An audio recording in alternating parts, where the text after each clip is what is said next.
Mesdames et messieurs, frères et sœurs en Christ, bienvenue. Vous êtes à une édition spéciale consacrée à l'œuvre missionnaire à travers le monde.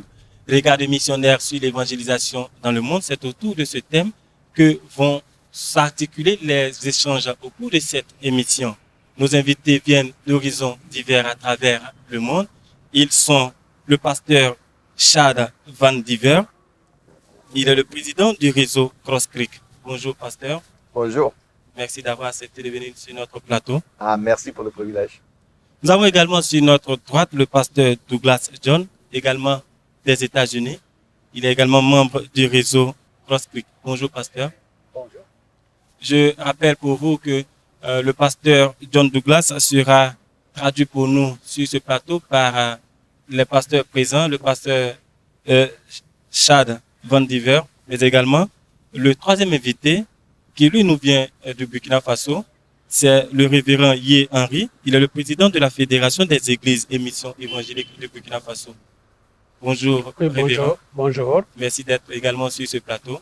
Merci beaucoup. Et notre quatrième invité est un visage connu, en tout cas pour ce qui est de la Côte d'Ivoire, c'est le docteur Jean Alao. Il est le président fondateur de l'Église apostolique du Christ de Côte d'Ivoire.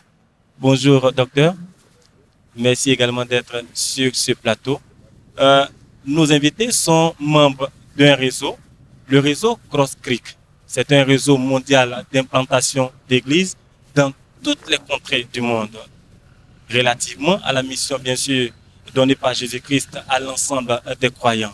Et ce réseau est dirigé par le pasteur Chad Van Diver. Bonjour, pasteur, encore. Bonjour. C'est quoi le réseau Cross Creek? Le réseau Cross Creek, c'est un réseau d'implantation d'églises qui vise à implanter des églises partout dans le monde. Nous commençons dans les villes grandes et puis nous multiplions dans les nations partout. Nous commençons en Nord Texas. Texas, c'est un des États aux États-Unis. Puis, nous travaillons aussi à New York, dans le quartier Harlem. Là, il y a beaucoup d'Ivoiriens, Sénégalais, Burkinabés.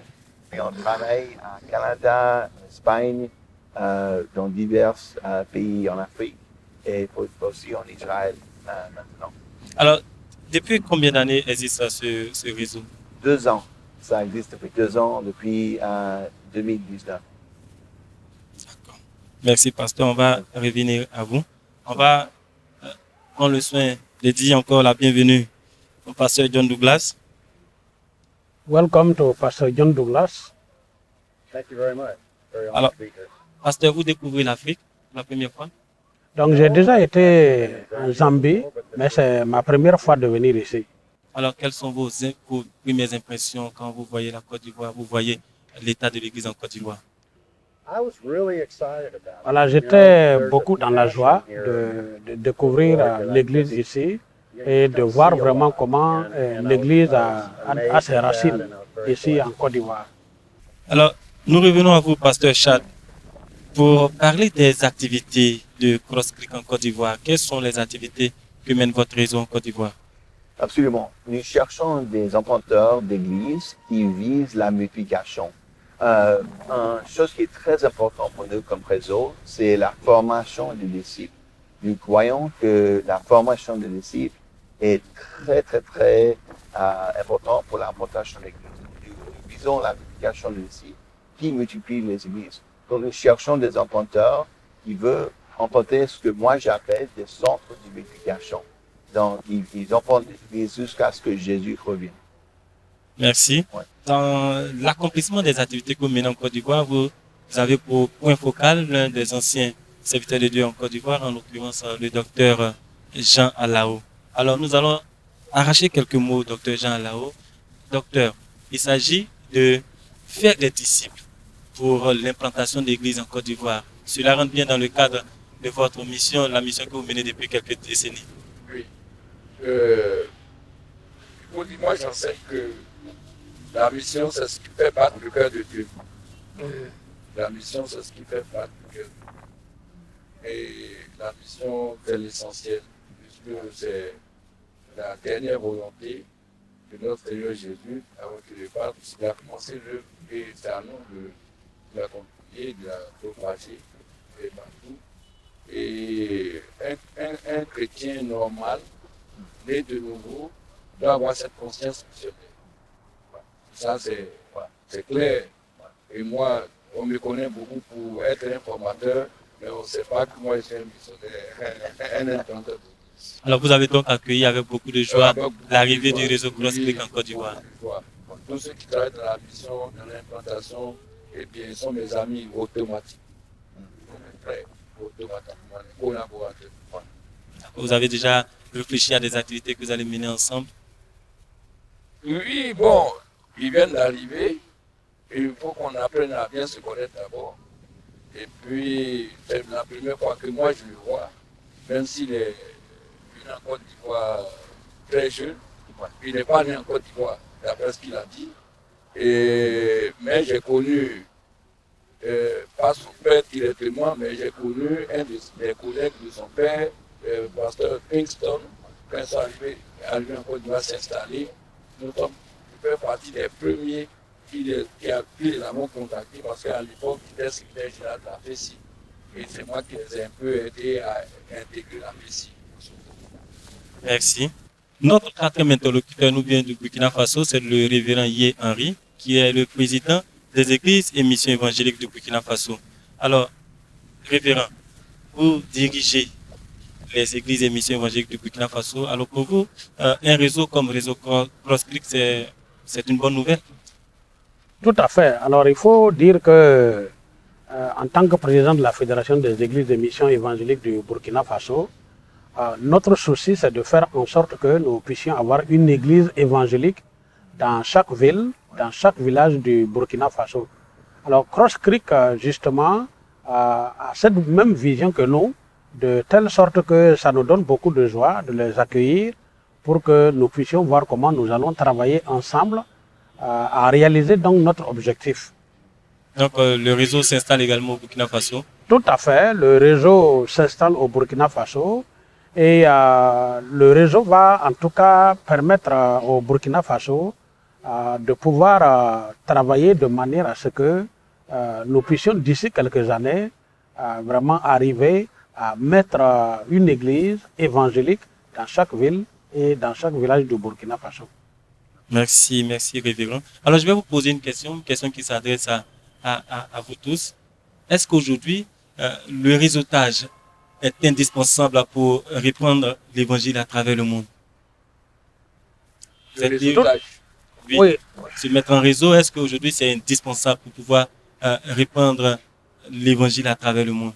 Absolument. Oui, pasteur, allez-y. Oui, je dis absolument parce que tu sais, c'est important que nous, les chrétiens, travaillons ensemble pour que le royaume de Dieu avance. Comme le pasteur a dit, Jésus, quand il est dans le monde, il a dit, va faire des disciples de toutes les nations. Donc, pour que ça s'arrive, il faut que nous travaillions tous ensemble.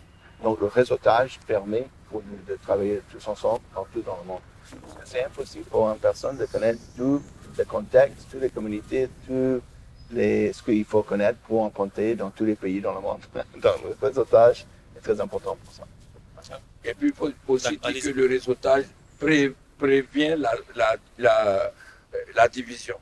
On a l'impression que nous travaillons dans différents champs, alors que Christ n'est pas divisé comme la Bible le dit.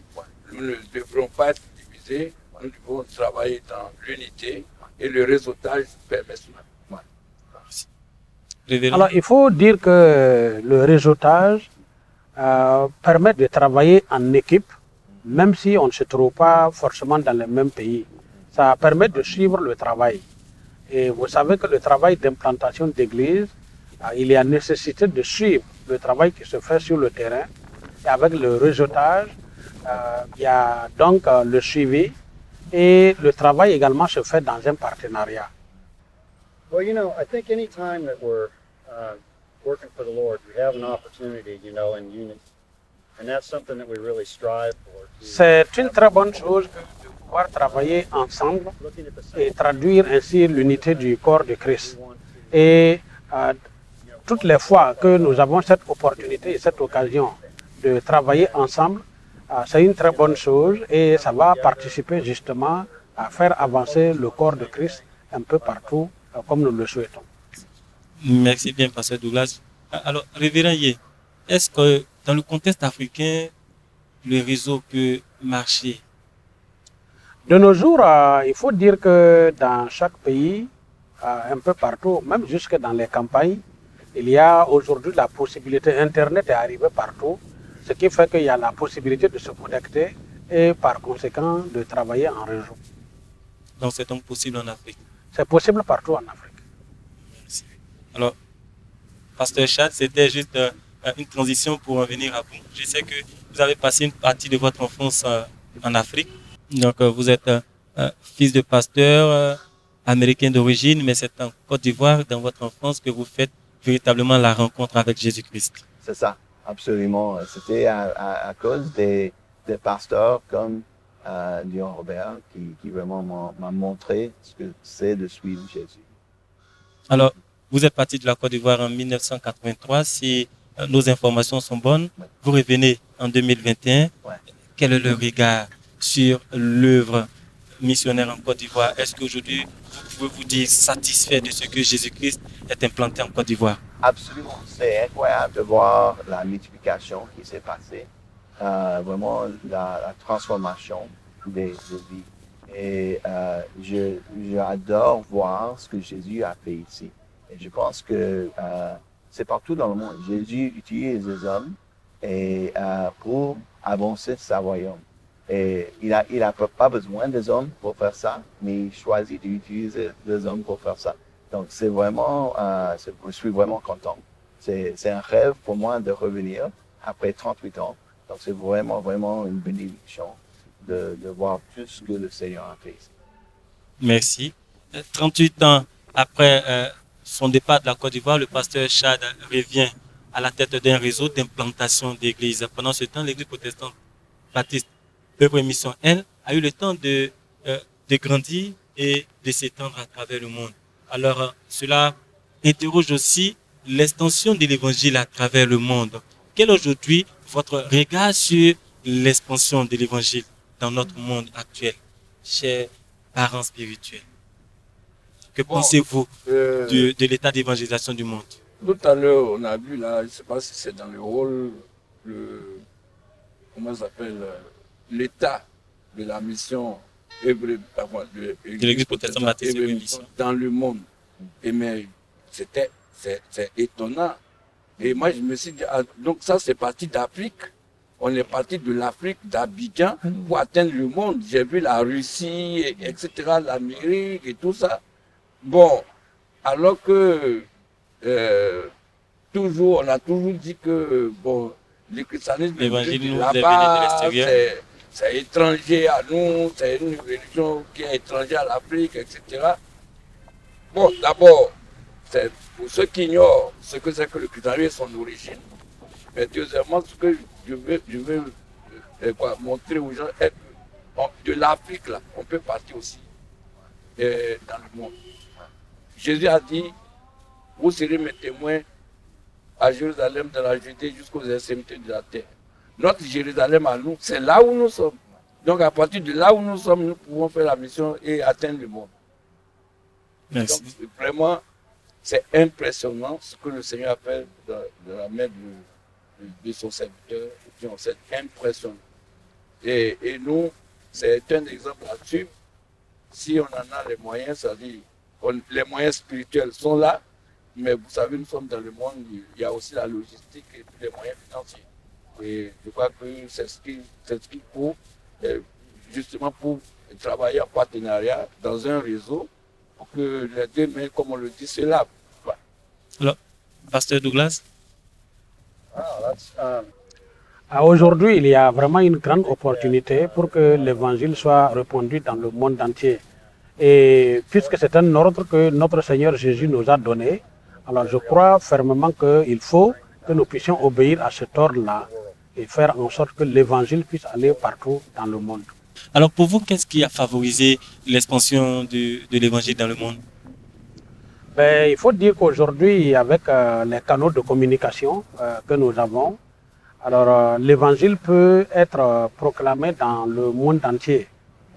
Nous voici assis à une chaîne de télévision, il y a la radio, et puis il y a aujourd'hui, avec tous les médias que nous avons, quand vous prenez les téléphones portables, on peut communiquer partout. Alors il y a par exemple les films. Si je prends même le film Jésus, aujourd'hui on a ça sur les portables et les gens peuvent s'asseoir dans leur propre salon et puis regarder le film Jésus. Alors ce qui fait qu'aujourd'hui, avec tous les canaux de communication que nous avons, il faut dire qu'il y a la possibilité d'annoncer l'évangile dans le monde entier. Pasteur Chad, vous êtes d'accord avec les éléments de réponse donnés par le révérend? Y a-t-il d'autres moyens qui ont permis à l'Église de se répandre dans le monde? Absolument. Je pense que nous vivons dans un temps où les peuples du monde voyagent beaucoup et ils se mettent dans les villes partout dans le monde. Donc, par exemple, où nous vivons à Dallas-Fort Worth, il y a les nations qui viennent à nous. Donc, aussi, le fait que il y a les différents peuples qui voyagent et puis qui travaillent dans d'autres villes partout dans le monde, ça aussi, ça nous permet de partager l'évangile avec eux. Et aussi de faire des disciples et puis de multiplier l'Église partout dans le monde. J'ai pu participer à un mouvement d'implantation de l'Église à Montréal où il y a tellement de monde qui va à Montréal que nous sommes en train de former des inventeurs qui vont partout dans le monde et retournent à leur pays. Alors, c'est de bons points. Est-ce que, en même temps, il y a des obstacles jusqu'ici qui n'ont pas été franchis? Oui, absolument. Je pense qu'il y a différentes opportunités d'implanter les églises. Et je pense qu'il faut que nous pensons vraiment, nous devons être créatifs dans la façon que nous implantons les églises pour rentrer dans les divers pays. Nous voyons qu'il y a certains pays où il y a des problèmes de sécurité, il y a toutes sortes de problèmes. Donc, je pense que nous devons être très créatifs dans la façon que nous entrons dans ces pays et que nous implantons les églises partout dans le monde. Merci. Je vais poser la même question au pasteur Douglas. Est-ce qu'aujourd'hui, vous notez des obstacles quant à l'expansion de l'évangile à travers le monde? Nous devons aussi utiliser les obstacles là comme des opportunités pour que nous puissions faire avancer l'évangile. Il faut aussi voir que nous avons un ennemi qui veut empêcher l'expansion de l'évangile, mais notre Seigneur Jésus est beaucoup plus grand que cet ennemi-là. Donc nous savons que nous allons aller au-delà de ces obstacles-là pour annoncer l'évangile. Merci. Merci à chaque fois. Docteur, Oui, moi, alors vous veut dire quelque chose? Il y a un autre aspect que je veux quand même souligner. Allez-y. L'évangile, c'est un contenu, c'est un message. Quand on dit l'évangile, il s'agit de Jésus-Christ et son œuvre. C'est vrai que l'Église se développe, c'est le constat qui se fait, mais en même temps, nous voyons que le contenu s'effrite. Aujourd'hui, il y a l'amalgame, il y a la confusion, il y a même en Afrique le syncrétisme, que l'évangile n'est plus pur. Les gens ont l'impression que l'Église se développe. On a pu, par exemple, dire que l'Église en Afrique est large, mais peu profonde. Que ça parle de peu profonde. La foi s'est effritée, c'est superficiel. On fait du prosélytisme. Non, on christianise le monde. On christianise le monde, mais on n'évangélise pas le monde. On s'appelle chrétien et tout ça, mais on devrait être normalement disciple de Jésus. Alors, docteur, quelle solution face à l'état des lieux que vous venez de faire? Oui, je l'ai dit hier à mes amis qu'aujourd'hui, on enseigne, mais à côté de ça, on doit faire encore de l'apologétique, la défense de la foi. Parce que la foi est attaquée. Et ça affaiblit le message. On n'a plus de puissance en fait. L'Église est large, mais elle n'est pas puissante. Il faut redonner sa puissance à l'Église par l'évangile de Jésus-Christ. L'évangile de Jésus-Christ plus authentique. Alors, pasteur, oui, allez-y. Oui, alors non, je voudrais qu'on soit assez clair en parlant d'obstacles. Alors, premièrement, il y a les barrières linguistiques. Vous savez qu'il y a plusieurs langues qui sont parlées et de nos jours, on rencontre encore des ethnies qui n'ont pas la parole de Dieu dans leur langue ou qui n'ont que des morceaux de la parole de Dieu dans leur langue. Évidemment, ça constitue une barrière à l'avancement de l'évangile. Il y a aussi de nos jours, comme quelqu'un le disait tantôt, la question de la sécurité. La question de la sécurité, est-ce que, par exemple, si je vais quelque part, je suis en sécurité pour pouvoir annoncer l'évangile. Donc il y a cette question-là. Il y a aussi que nous avons vu que la pandémie du Covid-19 a joué un rôle dans l'expansion de l'évangile. Mais, un peu comme Douglas le disait, il est bon que nous utilisons même ces obstacles-là pour en faire des opportunités pour faire avancer l'évangile. Je suis complètement d'accord. Je pense que ce qui est impossible pour l'homme est jamais impossible pour Dieu. C'est ça. Merci à chacun d'entre vous.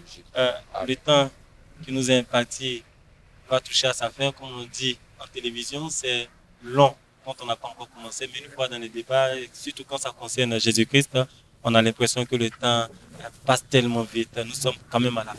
Pasteur Chad. Vraiment, c'est un privilège d'être ici. Et moi aussi, je donne grâce à Dieu juste pour ce que je vois est arrivé dans les 38 ans que j'étais pas ici à Abidjan, de voir tout ce que l'Église a fait. Et vraiment, c'est une bénédiction d'être ici. Je suis vraiment encouragé. Et donc, j'ai hâte de retourner plusieurs fois. Je vais pas attendre 38 ans pour revenir à Abidjan. Donc, je suis vraiment, vraiment content de voir la multiplication qui se passe ici. Merci beaucoup.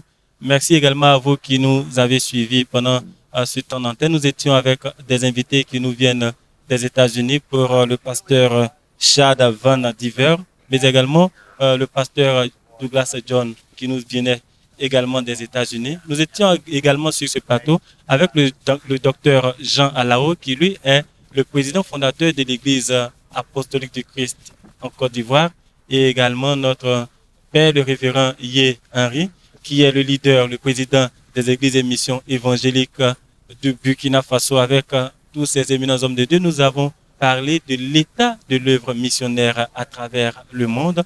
Des satisfactions ont été notées, mais également des obstacles ont été indiqués. Et le pasteur Douglas a indiqué que ces obstacles-là, l'Église devrait les transformer en opportunités pour continuer à répandre l'évangile de Jésus-Christ. Nous avons été ravis de vous servir. Nous vous disons à bientôt sur la chaîne qui répand la vie de lumière. Restez fidèles sur TV Chandelier. À bientôt.